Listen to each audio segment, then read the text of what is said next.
gudoomiyaha xildhibaanada golaha deegaanka degmada Garada Goosaka xafiiskiisa kula hadlay qaar ka mid ah warbaahinta ayaa waxa uu ka dayriyay xaalad adag oo soo food saartay kumanaan barakacayaal oo ku sugan degmada Garada iyo deegaanada hoos yimaada waxa uu baaq u diray hay'adaha caalamiga ah dawladda dhexe iyo inay si degdeg ah ugu soo gurmadaan sidoo kalena waxa uu faahfaahin ka bixiyay intii uu xilka hayay waxyaabaha uu qabsoomay iyo horumarka uu degmada ku soo kordhiyay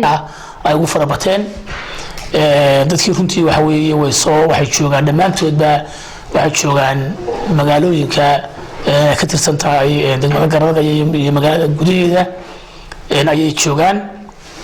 runtii marka la eego dadkaas aad baa loo caawiyay markii hore wax tar fara badan inkastoo dhibcaha Ilaahay dhulka ay wada gaaraan waa la caawiyay oo la saboor gareeyay sanadkii 2017kii sanadkan cusub ee 2018 runtii waxa weeye wali macaawinki hay'adaha iyo kuwii dawladduba ma soo gaarin haddana waxay ku jiraan xaalad adag baaqyo hore waan ka dirnay runtii markaan soo kormeer badan baan ku sameeynay oo kuurgal badan baan ku sameeynay wax ka soo kabashaa dadkaasi ma helin والله دينا هرمر كورتا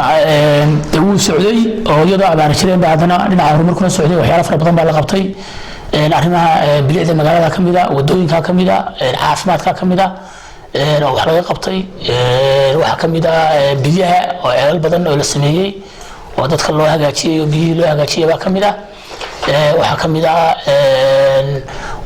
arrimo badan oo xagga arrimaha bulshada oo wax laga qabtay baa jira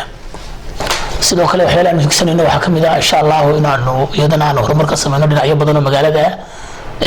ayaa kamid ah oo dardargelinta xagga ma garanaysaa wax soo saarka in loo jeesto oo dadka la jiheeyo dhinaca kale ayaa waxa uu soo dhaweeyay heshiiskay kala saxeexdeen shirkadda maalgashiga DP World iyo Somaliland isagoona jawaab ka bixiyay hadal ka soo yeeray maamulka Soomaaliya waxaan la midnahay bulshooyinka reer Somaliland waxaanu taageersanahay maalgashiga DP World ayaanu taageersanahay ku sameynayso dekadii berbera iyo meelo kale oo dalka kamid ah waxaanu diidano cambaaraynaa ka soo horjeedinta ay ka soo horjeedaan maamulka Soomaaliya ay ka soo horjeedaan horumarka dekadii berbera